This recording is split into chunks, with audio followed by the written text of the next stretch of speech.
지방에 일자리가 없기 때문에 다 서울로 모여든다. 그 맞는 말씀이거든요. 지방에 만들어지는 모든 도시들이 도로망도 거의 비슷하고 똑같은 형식의 아파트 단지가 들어가고 서울에 짝퉁밖에 안 되는 거기 때문에 어떤 식으로 해나가면 서울로 집중되는 현상이 좀 줄까요?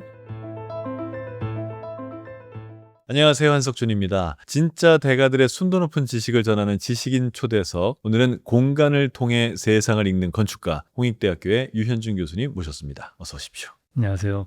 네. 교수님께 정말 듣고 싶은 얘기가 정말 많습니다. 궁금한 것도 너무나 많고요. 먼저 첫 번째로 이제 서울 집값이요 10억이 됐습니다. 싼 집이 아예 없어진 것 같은 그런 느낌. 근데 그럼에도 불구하고 계속 사람들은 서울로 몰리고 있고 그렇잖아요. 교수님의 전공 분야를 기준으로 볼 때는 서울로 사람이 이렇게 몰리는 이유가 뭘까요? 일단은 시냅스의 양이 늘어나기 때문이다. 저는 표현을 합니다. 시냅스의 양이 늘어났다. 네. 예를 들어서 프랑스의 파리가 1800년대 한 6층짜리 건물로 지어졌는데 1900년대 뉴욕에 가면은 30층짜리 건물로 지어졌잖아요. 그럼 한 4배 정도 차이가 나는 거거든요. 밀도가. 그 얘기는 뉴욕에 사는 사람은 아침에 일어나서 자기 전까지 만나는 사람의 숫자가 파리에 사는 사람보다 4배가 더 많다는 뜻이에요. 그러니까 내가 24시간밖에 제한된 시간이 없는데 그 안에서 같은 면적 안에 더 많은 사람이 있으면은 많은 사람을 만날 수가 있는 거죠. 저는 그걸 시냅스라고 표현을 하는데 근데 그렇게 되면은 장사하는 사람 입장에서 보시면은 손님이 4배나 더 많은 거고 아이디어를 얻어야 되는 창의적인 일을 하는 사람도 더 많은 자극이 오는 거기 때문에 더 좋아지고 그게 이제 시너지 효과가 생길수록 마치 중력처럼 더 사람을 끌어당기고 하면서 계속해서 집중화가 되는 그런 문제가 생기는 거죠. 근데 단 그 가운데에서 부동산 자산은 제한적이니까 가격은 계속 올라갈 수밖에 없고 근데 그 원리는 사실 모든 분야에 다 적용이 됩니다. 우리가 구글 같은 홈페이지 같은 경우를 보시면은 구글이 가치를 가지는 이유는 구글에 들어가면은 전 세계 모든 웹페이지로 다 연결이 돼 있잖아요. 그러니까 우리가 보통 역세권이라고 부르는 데 가면은 다 여러 공간들로 연결돼 있잖아요. 그러니까 그런 지역으로 점점 더 갈 수밖에 없어요. 그래서 그 네트워크의 헤게모니 쪽에 가까워질수록 가치가 생기니까 사람들이 더 그쪽으로 모일 수밖에 없는 거죠. 더 많이 몰리는 쪽으로 가야지 내가 뭔가의 힘을 얻게 되는군요. 그럼 앞으로도 더 모이겠네요. 그렇다고 저는 봅니다. 사람을 흐트러뜨리는 변수는 딱 하나밖에 없어요. 전염병밖에 없습니다. 전염병이 생겼을 때만 흩어지고 그 외의 경우에는 항상 모이게 돼 있어요. 하긴 옛날 유럽 역사에서도 그 흑사병 생겼을 때 고향집에 내려갔다 이런 기록들이 있으니까 우리가 최근에 겪었고 그래서 마침 딱 전염병이 돌던 시기에 워케이션이라 그래서 경치 좋고 물 좋은 데 가서 줌으로만 연결해서 일하는 그런 문화가 좀 확산되지 않았습니까? 네. 근데 그때도 사실 전염병이 있을 때였으니까 그게 확 인기를 얻었다가 전염병이 잦아드니까 다시 다 회귀하는 쪽으로 가잖아요. 왜냐하면은 인터넷으로 연결되는 거에 관계에 한계가 있거든요. 우리는 인간이 몸을 갖고 있다는 걸 사실 많이 잊어먹고 살아요. 텔레커뮤니케이션 기술이 아무리 발달해도 채워지지 않는 연결된 뭔가가 있거든요. 그런 것들을 위해서라도 더 모이려고 할 수밖에 없는 거죠. 그럼 결국은 앞으로도 계속 서울로 더 많은 사람이 올 수밖에 없고 그렇다면 집값은 서울이 계속 높을 수밖에 없고 이렇게 되겠네요. 저는 그렇게 될 거라고는 예상을 합니다. 그것 때문에 주거 공간의 선택이 내가 살고 싶은 동네나 일하는 데 편리한 지역을 고르기보다는 무조건 집값이 어디가 오를까를 고려하지 않을 수가 없는 시대가 돼버린 것 같아요. 그게 문제죠. 그게 우리나라가 재산을 증식하는 게 너무나 많은 포션이 집이기 때문에 더 그게 심해지는 건데 그 원인을 가만히 생각을 제가 해보면은 아파트가 디자인이 너무 획일화돼 있다는 것도 한 문제인 것 같아요. 그나마 많이 달라졌습니다. 예전보다는 사실 뭐 몇 번의 변화는 있었죠. 지하 주차장이 생긴 거가 한 번의 변화였고 판상형에서 뭐 타워형으로 바뀐 거 정도 뭐 이 정도밖에 변한 게 없고 제가 볼 때는 거의 똑같아요. 간판 떼고 나면은 이게 레미안인지 푸르지오인지 뭔지 구분도 안 가고 85제곱미터 국민 평형대 평면도 거의 똑같고 3베이로 돼 있고 뭐 다 똑같잖아요. 근데 그렇게 되면은 내 집과 저 사람의 집이 모양이 똑같으면은 가치 판단의 기준이 결국엔 집값밖에 안 남는 문제가 생기거든요. 이게 마치 화폐의 기능을 가지는 것 같아요. 그래서 이거를 깨트리지 않으면은 아파트를 통해서 재테크를 하는 거는 안 바뀔 거라고 저는 보거든요. 그래서 가급적이면 다양성을 좀 늘리면은 아파트가 화폐화되는 그러한 현상들은 좀 줄어들지 않을까. 완전히 없어지지는 않을 겁니다. 그거는 뭐 어쩔 수 없는 거고. 여러분들이 인터넷에서 한번 싱가포르 아파트 이런 거 한번 쳐보시면은 진짜 어떻게 저런 모양의 아파트가 있지? 그런 게 많아요. 국제 건축 컨퍼런스 같은 데를 자주 가는데 싱가포르에서 만든 임대주택 이런 프로젝트들이 거의 뭐 2년 연속으로 그 해에 지어진 최고의 건축 작품 뽑을 때 거기서 뽑히는 그런 거가 있어요. 뭐 인터레이스라고 하는 빌딩 이렇게 생긴 거 있거든요. 그런 거 보면은 야, 저런 게 가능한가? 근데 우리나라에서는 불가능해요. 왜요? 우리나라에서는 뭐 예를 들어서 아파트가 길이가 뭐 60m를 넘으면 안 돼. 뭐 이런 법이 있어요. 너무 그게 만리장성처럼 막아버리니까 법적으로 만들어진 건데 예를 들어서 그 싱가포르의 아파트 같은 경우에는 60m가 넘지만 중간에 뻥뻥 뚫려 있거든요. 그러면 사실은 원래 의도는 되는 거잖아요. 그러니까 그렇게 만들어 놓은 디자인 가이드라인 같은 룰이 어마어마하게 많습니다. 한국이요? 네, 한국이. 진짜 그거 다 지키고 그 비싼 땅값에 그 많은 세대수를 꾸겨 넣으면 딱 그 디자인 나와요. 이런 재밌고 좋은 얘기 하는데 좀 뜬금없는 질문드려서 죄송합니다만 음마아파트는 재개발이 될까요? 쉽지 않습니다. 왜 그 농담들 있지 않습니까? 하늘을 날아다니는 자동차 있는 시대에도 음마아파트는 남아있을 거라고.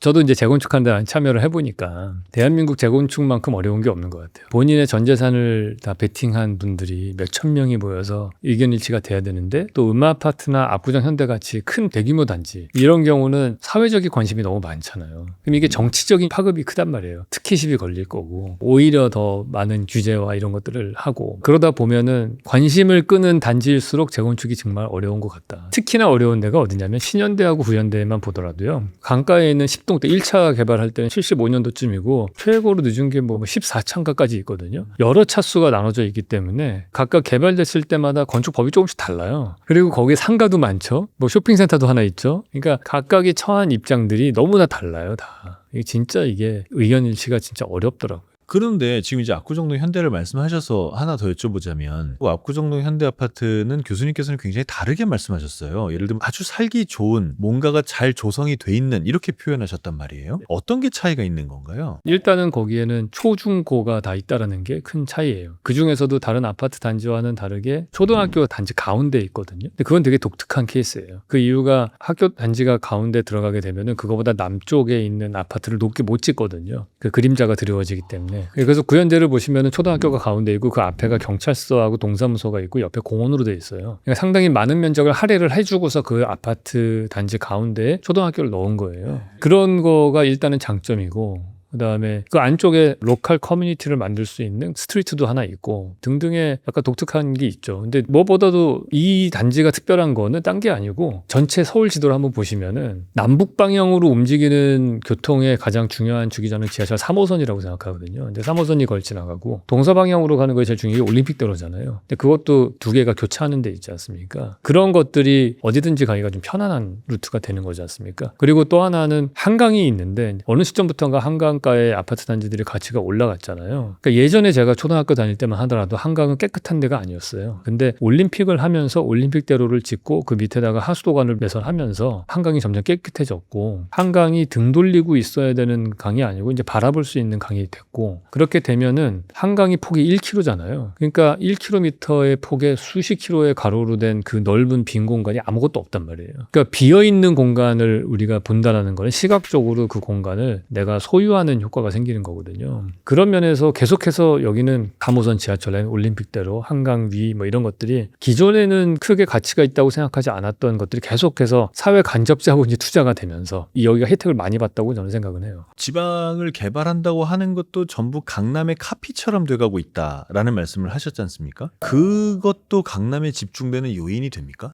그럼요. 만약에 우리가 지방혁신도시를 만들 때 새롭게 만드는 게 아니고 아주 오래된 마을 골목길 같은 그런 패턴들이 있고 그 역사와 전통이 있는 그 도시를 리모델링 하듯이 개발을 하면서 거기에 어떤 지사를 온다든지 했다면은 그러면 좀 개성 있는 도시가 만들어졌을 거라고 봐요. 근데 꼭 구도심 냅두고 옆에다가 택지 개발해가지고 똑같이 판박을 해놓고 공모전 해가지고 이상한 건물 하나 세우고 아파트 단지 쫙 들어선단 말이에요. 그러면 구도심에 있는 사람이 다 그쪽으로 이사를 가거든요. 그럼 구도심에 있는 그 어마어마한 상하수도 전기 라인의 인프라는 다 버려지는 게 되는 거고 계속해서 신도시 개발해서 택지 개발해서 분양해서 건설사는 그 택지를 사가지고 대형 아파트 짓고 그 먹이사슬이 지난 4, 50년이 굴러가게 한 바퀴의 축이지 않습니까? 그것 때문에 계속해서 그 일들이 반복돼서 일어나는 거예요. 그러니까 지난 4, 50년간은 상당히 긍정적으로 작용을 네, 해왔는데 긍정적으로 작용했죠. 앞으로는 긍정적일지 모르겠다라는 말씀이시네요. 네, 맞습니다. 그럼 강남 살아야 돼요, 말아야 돼요? 아, 그거야 뭐 개인의 능력과 저도 강남에 못 사는데 만약에 돈이 있다면은 사겠죠. 저는 오히려 교수님이 약간 돈이 있으셔도 개성이라는 걸 중요시 여겼기 때문에 저는 항상 두 마리 토끼를 다 쫓는 사람이라서. 그렇습니까? 네. 이게 참 교수님처럼 생각하고 말씀하시는데도 해결 못하는 개인의 범위에서 또 해결 못하는 그런 게 있네요. 쉽지 않습니다. 그럼 반대로 여쭤보면요. 강남이 조금 다른 형태로 변하면 우리가 다 변할까요? 뭐 그래봤자 또 똑같이 카피가 될 거 아니겠습니까? 똑같은 거죠. 다르게 가야죠, 다르게. 각자 알아서 가야 되는 건. 그럼요. 근데 저는 그런 역량은 충분히 된다고 봐요. 뭐 우리나라에 훌륭한 건축가들도 되게 많고 제가 유튜브 채널을 하지 않습니까? 일단 그게 한 130만 이상이 보잖아요. 그 정도의 건축에 관심 있는 분들이 많다는 뜻이에요. 그래서 그런 분들이 저변화학대가 되고서 관심을 갖기 시작을 하면은 그러면 자연스럽게 4, 5년 전에 하던 방식하고는 똑같이 가지 않겠죠. 건축이라고 하는 거가 사람들의 관계를 디자인하는 거다. 저는 그렇게 말하거든요. 그래서 이 사회를 좋게 만들려면은 이 사회의 인간관계를 화목하게 만들어야 될 거 아닙니까? 근데 그럴 때 하드웨어적인 방식이 건축 공간이라고 저는 봐요. 하드웨어를 바꾸게 되면은 사회가 화목해질 수 있다라는 믿음을 갖고 있기 때문에 그러면 어떠한 공간이 사람들 관계를 더 화목하게 하는지에 대한 것들을 말씀을 많이 드리고 싶은 거예요. 근데 이제 뭐 지방 분권 얘기하면서 지방으로 많은 기관을 이전시키려고 노력하고 그런 일들을 하고 있잖아요. 별로 소용이 없을까요? 그러니까 그게 성공하는 케이스가 다른 나라들은 성공한 경우가 있어요. 있습니까? 네, 뭐 예를 들어서 일본만 하더라도 지방 분권이 잘 돼 있는데, 근데 그 이유가 있죠. 일본하고 우리를 많이 비교를 하는데 대한민국의 남북 방향 길이와 일본의 남북 방향의 길이는 한 4배 정도 차이가 나거든요. 그러니까 길다란 얘기는 위도가 달라서 기후대가 다른 거예요. 저기 삿포로부터 시작해서 홋카이도까지 완전히 날씨 기후대가 다르잖아요. 다르죠. 그리고 일본은 또 섬으로 쪼개져 있고, 그래서 이게 연결시키기가 어려운 거예요. 그러니까 어느 정도 권역으로 나눠져 있고, 역사적으로 보더라도 일본 같은 경우는 봉건 사회가 길었기 때문에 옆 동네 사람들하고 맨날 싸웠잖아요. 그러니까 그 지역성이라고 하는 거가 전쟁을 통해서 많이 만들어지기 때문에 그게 많은데, 우리나라는 통일신라 이후에는 거의 계속 한 나라였기 때문에 지역의 특성들이 일본이나 다른 나라보다는 좀 덜하다. 그런 면에서는 좀 지방 분권하기 어렵고, 특히 우리가 기회가 있었는데 그 기회를 날렸던 거는 새롭게 혁신도시를 만들 때 그걸 신도시로 만들어서 그래요. 강남 개발하듯이 찍어내듯이 도시계획을 하고 도로망도 거의 비슷하고 거기에 똑같은 형식의 아파트 단지가 들어가고, 그러면은 결국에는 지방에 만들어지는 모든 도시들이 서울의 짝퉁밖에 안 되는 거기 때문에 그러면 거기 굳이 있을 이유가 없는 거죠. 교수님 말씀하신 것 중에 제가 얘기를 들으면서 이거 정말 너무 좋다라고 생각했던 것들이 앉아서 쉴 공간이 있어야 한다라는 말씀을 하셨어요. 길거리에 작은 벤치라도 혹은 공원에도 벤치가 더 많아야 되고 이런 말씀을 많이 하셨는데, 이렇게 잠깐 앉아서 머무를 수 있는 공공장소가 갖는 힘이 뭔가요? 공통의 추억을 만들어주는 겁니다. 그러니까 공간은 크게 두 종류로 나눠져요. 이동하는 공간과 머무는 공간. 이동하는 공간은 인도나 차도 같은 것들이잖아요. 그런 거는 누구의 공간도 아닌 거예요. 머무를 때 비로소 그 공간이 내 공간이 되는 거거든요. 근데 제가 이제 벤치 같은 걸 중요하게 생각하는 이유는 내가 거기에 앉으면은 그 공간이 내 거가 되잖아요. 근데 내가 떠나고 난 다음에 딴 사람이 또 앉으면 또 그 공간은 그 사람께 되는 거고, 다른 시간대에 앉지만은 같은 장소에 앉게 되는 거잖아요. 근데 그럴 때 공통의 추억이 생기는 거예요. 국민을 하나로 묶었던 거가 국민 드라마라고 있었거든요. 그러니까 모래시계나 허준 같은 드라마가 한 시청률 65%를 보면은 같은 드라마를 같은 시간대에 본다는 얘기는 같은 감정 상태가 되는 거잖아요. 그러면서 서로 공감이 됐거든요. 공통된 감정을 느끼면서. 그런 것들이 있었는데 지금은 다 넷플릭스나 유튜브로 보니까 다른 시간대 다른 프로를 봐서 다 흩어져 있거든요. 그러니까 공감을 만들기가 되게 어려워요. 근데 특히나 장소적으로도 대한민국 서울이 전 세계에서 단위 면적당 커피숍의 숫자가 제일 많은 도시예요. 그만큼 앉을 데가 카페밖에 없기 때문에 그런 거거든요.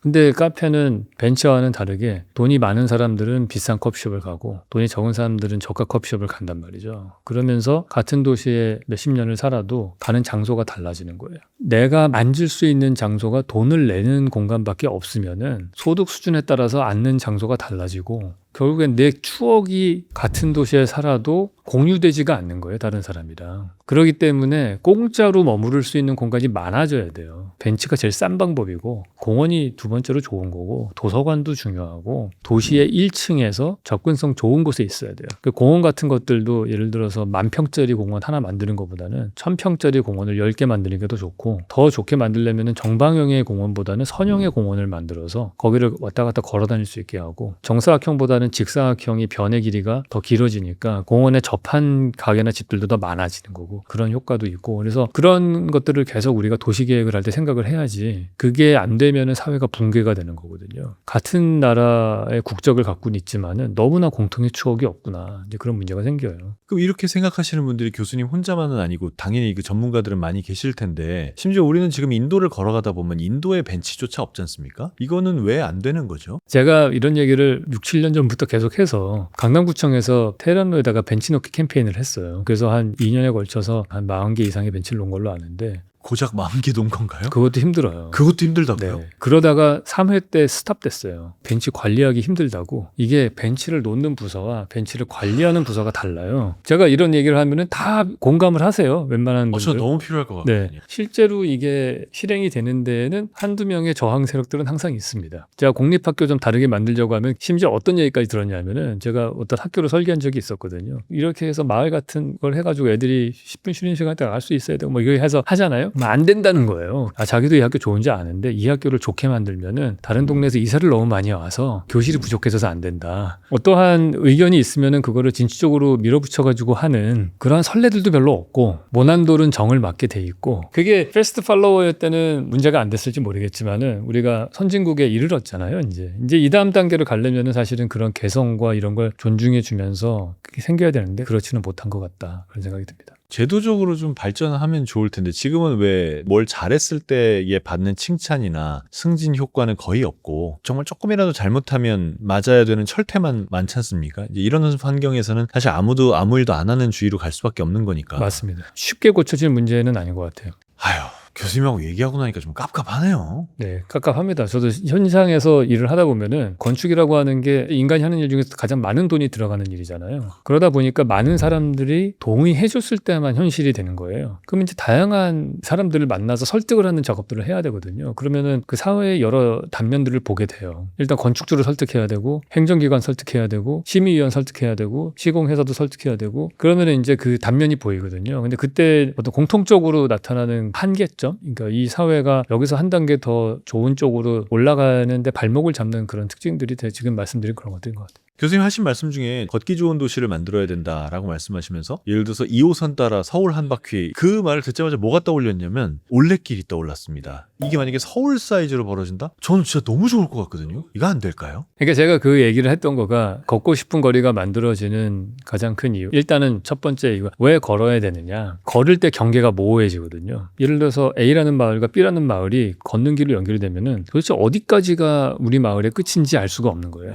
지금 같은 아파트 단지에서는 집중형으로 된 상가들이 생기면은 완전히 단절되게 돼 있거든요. 그래서 지하철역으로 나눠져 있고 역세권 단위로 이렇게 나눠져 있잖아요. 그러니까 걸어야지 도시가 융합이 되는 건데 걷는 길이 만들어지는 원리 중에 하나가 뭐가 있냐면은 지하철역이 한쪽에 있고 한 1.5km 떨어지는데 공원이 있으면은 그 사이를 연결하는 길이 걷고 싶은 거리가 돼요. 대표적인 사례가 서울의 신사동 가로수길 같은 경우거든요. 그 신사역에서 1.1km 떨어진 곳에 한강 시민공원이 있고 그 사이가 걷고 싶은 거리가 되고 그 원리를 적용을 해서 제가 2호선 지하철역이 한 바퀴를 도니까 그 역과 역 사이에 공원을 하나씩만 배치하면은 쭉 걸으면서 갈 수 있을 것이다. 그렇게 얘기했던 거예요. 근데 그거의 하나 중요한 포인트는 우리나라가 아직도 뭐 성곽길도 만들고 걷기 좋은 길들을 많이 만드는데 항상 사고방식이 그냥 걷는 거는 그냥 걷는 것만 하게 해놨어요. 아무것도 없이 그냥 걷기만 하는 올레길로 만들면은 진짜 할 일 없는 사람들만 걷는 거고요. 중요한 거는 상업시설과 연결이 돼 있어야 돼요. 그래야지 일상의 생활이 항상 그 선형의 공원과 연결이 돼야 되는 거라서 가장 좋은 사례가 경의선 숲길 공원 같은 데거든요. 선형으로 돼 있어서 홍대 앞에 연남동과 마포 공덕동을 이렇게 연결하잖아요. 그러면서 그 사이에 가게들도 중간중간에 있고 그러니까 그 정도로 서울을 한 바퀴 돌게 하면은 그러면 진짜 다른 도시가 될 거라고 저는 생각을 해요.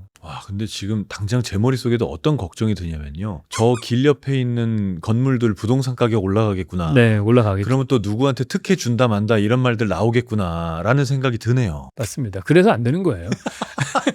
이게 저도 이런 생각하는데 네. 그러니까 우리는 그거를 대기업한테 좀 기대를 합니다. 누가 거대한 쇼핑몰을 만들어주면 그 안이 걷기도 좋고 상점들하고 연계도 돼 있고 그 안에 공원도 있고 벤치도 있고 먹을 수도 있고 소위 쇼핑몰이나 백화점에 다 모여 있거든요. 그리고 이게 가장 많은 곳이 강남이고 그러니까 계속 강남에 살고 싶은 것 같아요. 근데 저는 그게 되게 심각하다고 생각해요. 여의도 현대백화점 좋고 스타필드 쇼핑몰 좋은 건 알겠는데 그 좋은 공간을 공짜로 누리기에는 어렵거든요. 우리가 일반적으로 내가 편안하게 그냥 즐길 수 있는 그런 공간이 아니라는 거예요. 그리고 상업이라는 게 딴 게 아니고 내가 다른 사람이 필요한 공간이거든요. 내가 식당 가서 밥을 먹으면 누가 음식을 만들어서 팔아야지 내가 먹을 수 있는 거잖아요. 그러니까 보이지 않게 나의 필요가 돈이라는 매개체를 통해서 서비스와 돈과 익스체인지 하면서 사람들끼리 접점을 계속 만들어주는 게 상업시설이에요. 근데 그것들이 다양한 형태로 나타나야지 도시가 융합이 되는 건데 그게 특정한 대기업이든지 초거대 자본의 온라인에서만 해결이 된다면은 그게 이제 심각하게 사회가 파편화되는 문제가 생기는 거죠. 그 문제를 이미 우리는 겪고 있네요. 네, 되게 심각해요. 반대로 얘기하면 이렇게 온라인 서비스가 강화되면 강남에서 다 모여서 하는 일이 좀 줄지 않을까요? 근데 강남에 있을 때만 배민 열었을 때 주문할 수 있는 개수가 훨씬 많으실 겁니다. 아, 그렇습니까?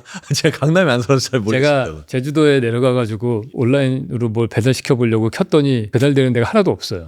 그러니까 지방에 가면은 그런 문제가 있거든요. 그래서 뭐든지 중심부가 훨씬 더 많은 서비스를 단위 시간당 누릴 수 있기 때문에 그렇게 되겠죠. 자, 그러면 이제 마지막 질문이 될 텐데요. 우리 지방 도시들이 어떤 식으로 해나가면 살고 싶은 곳이 될까요? 차별화된 포인트를 만들어서 나만의 가치를 만드는 게 일단 필요한 것 같고 또 하나 지방으로의 지역 분화가 안 되는 또 다른 이유는 저는 교육제도가 너무 통일화된 것도 문제라고 봐요. 지방의 자치단체의 교육청에서 좀 재량권을 가져서 공립학교라고 하더라도 좀 다른 것들을 시도해 볼 수 있게 해줘야 된다고 봐요. 지금도 제주도에 국제학교를 보내려고 가는 사람들 많잖아요. 엄청 많습니다. 돈 많은 사람만 가잖아요. 근데 일반인들도 갈 수 있는 뭔가 새로운 형식의 학교가 있다면 자녀 교육을 위해서 충분히 이상할 수 있을 거라고 보거든요. 그래서 그런 것도 필요하고 지방에 일자리가 없기 때문에 다 서울로 모여야 된다. 그 맞는 말씀이거든요. 우리나라 제2의 도시라고 하는 부산 같은 경우도 젊은이들이 다 서울로 오는 중이니까 부산 같은 데는 저는 해외 금융 인구를 좀 유입하는 쪽으로 간다든지 약간 싱가포르나 홍콩 같은 캐릭터로 진짜 거기는 세금 제도도 좀 다르게 만들고 뭐 외국인 학교를 많이 둔다든지 영어 교육을 의무로 한다든지 그래서 해외의 기업들이 부산에다가 브랜치 오피스를 내더라도 거기서 쉽게 일자리를 찾을 수 있게 한다든지 뭐 등등의 뭔가 좀 다른 것들을 만들어야지만이 가능할 거라고 봅니다. 지방자치에 대해서 지금 현재 우리나라가 하고 있는 것보다 훨씬 더 발전된 형태를 지향하시는 거네요. 네, 훨씬 더 독립적이고 다른 타겟 자체도 지방 같은 경우에 예를 들어 제가 되게 인상 깊었던 거는 스위스 바젤 같은 데를 가면은 인구가 몇십만 안 되거든요. 근데 거기는 아트 바젤이라고 그래서 그 아트의 거의 메카 같은 데거든요. 바젤 같은 경우가 유럽의 지도를 딱 보면은 유럽의 센터예요. 한가운데 있으니까 뭐 런던에서 오거나 뭐 로마에서 오거나 어디서 가거나 다 갈 수 있는 거리가 같아요. 거의 또 높잖아요. 알프스 산 쪽에. 그러니까 부자들만 오는 거예요. 자동차를 타고 가든 비행기를 타고 가든. 그래서 딱 그냥 타겟을 아트로 잡은 거죠. 그러니까 우리나라 같은 경우도 대한민국의 마켓만 노린다면은 한계가 있을 것 같고 거기서 만드는 제품이나 서비스가 얼마나 많은 영역을 커버하느냐. 그러니까 바젤 같은 경우는 전 세계를 커버하잖아요. 아트에 관해서는 그런 쪽으로 좀 생각을 해야 되지 않나. 그래서 계속해서 바깥으로 나가려고 하는 노력들을 많이 해야죠.